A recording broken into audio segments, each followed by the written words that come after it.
I get this question a lot from viewers of the channel and from students in my algo trading masterclass, which is when they build a strategy trading futures and then they want to take it to trade CFDs, usually the strategy fails. Also, the following question usually is, why should I trade futures instead of CFDs if it is available? In this video, I will show you the huge differences between CFDs and futures and which instrument that I prefer to trade and which instrument that you should be trading. First of all, here is the definition. CFD stands for contract for difference. And the first thing that I will draw your attention to is that CFD is a contract between the buyer and the seller. And in this case, the seller is the broker. And this is the major difference between CFDs and futures. I mean, we haven't started yet, but this is the biggest. CFDs are a product of the broker. It's like you are trading now with this broker only. There is no global trading happening. There is no counterparty. Your counterparty is the broker that issued this CFD. While futures are issued on the exchange and they represent an underlying asset. If you buy a CFD on Microsoft, you don't hold any shares of Microsoft. You're only betting that the price is going up or down. With futures, you are betting on the underlying asset. And if you hold that future till the expiry, you will get a hold of that asset. Now that we understand the major difference between the CFD and futures, let's go over everything else. And number one is availability. CFDs are mainly available in Europe and Australia. They are illegal in the US and heavily regulated in Canada to the point where they are not available basically. Futures, on the other hand, are available globally, representing many assets, about 300 as the publishing of this video. So for availability, we will award futures a point and CFD don't get a point. Number two is variety. Futures have huge variety. Like I mentioned, there are almost 300 futures contract and more are coming online. But CFDs, because they are issued by a single broker, usually they are very limited and it depends on the broker you trade with. You might have, let's say, around 20 CFD contracts compared to the 300 plus futures contract available globally. So for that, we'll award a point to futures and 0 for CFDs. Number three on our list is margin requirement. Futures have a big margin requirements depending on the contract you are trading. And this is an example of margin requirements on TradeStation. TradeStation carries about 100 futures contract and you can see the overnight margin for many futures contracts. So for example, the Micro Russell is about $700, while the Bitcoin futures is about $42,000. The DAX is about 31,000 euros. And then if we go down, this is the micro Euro USD futures contract, about $300. So from the list you just saw, you can see there is a huge discrepancy between each futures contract. The margin requirement also is affected by volatility. CFDs, on the other hand, they have very low margin requirements because the leverage built in CFDs is a lot bigger than futures. So in this case, we will give 0 point to futures and 1 point to CFDs. Number four on our list is finance charges. Futures have fees related to trading them. They are usually commission, slippage. CFDs, on the other hand, they carry other premiums because remember, the CFD is another derivative of that future. So usually the broker have some built-in premium fees built in their price. Usually they get it through the spread or through commission or through both. And probably you don't see it sometimes, but it is there. So the CFDs usually are much more expensive to trade than futures. And so for that, we will give 1 point to futures, 0 point to CFD. Number five on our list is convenience. Now, futures have many things to take care of. First of all, they don't move in like single digits, like pennies, for example, in stocks or in CFDs. Usually they have a minimum tick, and that minimum tick, for example, let's say even if it's 0.01 like in oil, it doesn't represent 1 cent. It's usually multiplied by a big point value to get the move of that future contract.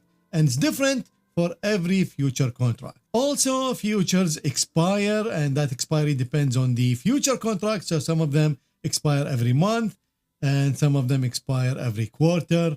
And the liquidity, of course, is totally different between each expiry, and you have to roll over your contract. Also, there are fees related to getting the feed of the quotes for each contract. So each exchange have their own data feed, and of course they charge separately for that. All what I mentioned for futures does not exist in CFD, because CFD is a product of the broker, and usually the broker will happily give you the feed for free because they have gauged the spread to make money off of you. So there is nothing to worry about in terms of data feed, expiry, and big point value, minimum take. Usually all CFDs move in 0.01 cents, and the value of that is 0.01 cent. So for convenience, we will give 0 point to futures, 1 point to CFDs.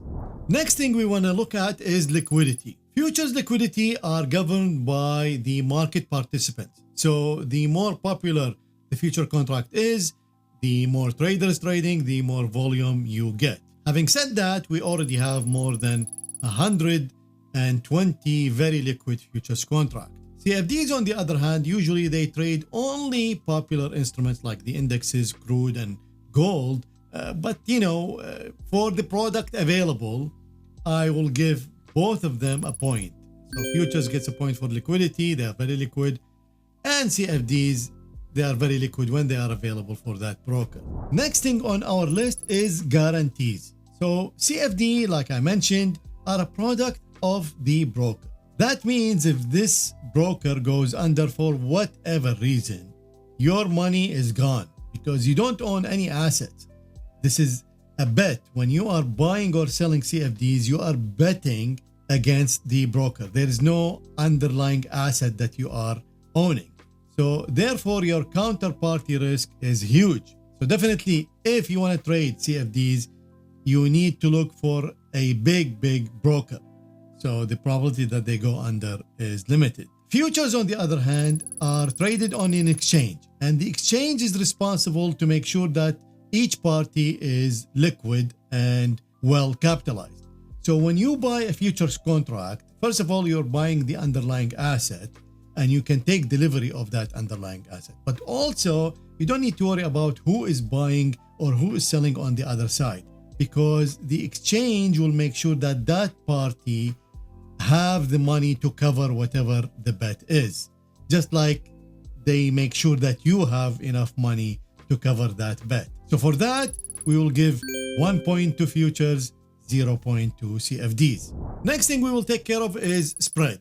The spread is the difference between the bid and the ask. Basically, it's the difference between the price you buy at and the price you sell at. This spread usually is controlled by liquidity. So when you trade futures on the exchange, the more liquidity, the closer the spread is. And usually for liquid futures, most liquid futures, the spread is 1 tick. That means a minimum of 1 move. So imagine if it's a stock, that means it's 1 cent. CFDs, on the other hand, because it's a product of the broker control the spread artificially. And in fact, it's very easy to check that because most of the time your commission is built into the spread. And you can see very easy that the more volume you do, the closer the spread will be. It's like in Forex, because again, your broker is controlling the quotes. So obviously we will award 1 point to futures and 0 point to CFDs. Next thing on our list is incentives. Future exchanges make money by commission and data feed. So they don't make money on the spread because they don't control its liquidity, and they have no commission from that part. The commission comes from trading a single contract, and of course multiplied by however many millions of contracts traded. So the more contracts traded, the more money they make. So the incentive of the exchange is to make it very liquid, very honest, so that more people join this exchange to trade whatever contract they are offering. CFDs, on the other hand, are issued by a single broker. That single broker makes money through spread and commission and through premium built in. So they don't make money on data feed. Sometimes they don't even make money on commission. They say it's free to trade.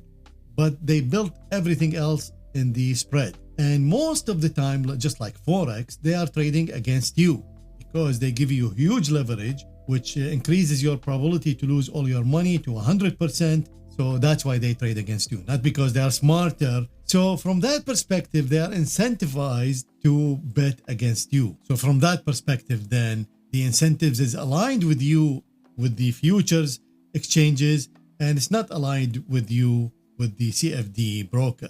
So we will give 1 point to futures, 0 point to CFDs. Now we come to quotes. Quotes are the data feed given by the exchanges and the broker to all traders on their platform so that they can basically trade that instrument. So the exchanges give the data feed the same globally. So if you are in Canada, in the US, in Brazil, in the UK, in Australia, in South Africa, it doesn't matter where you are, you will receive the same data feed like everybody else. CFDs, on the other hand, it's a product of the broker, and the broker decide what the price of that instrument is. Take oil futures, for example. Oil futures are a derivative of the spot futures. So they are linked, and there are many arbitrators that make this link very close to the original price of the spot market, and the exchange give that data feed globally. So obviously then we will award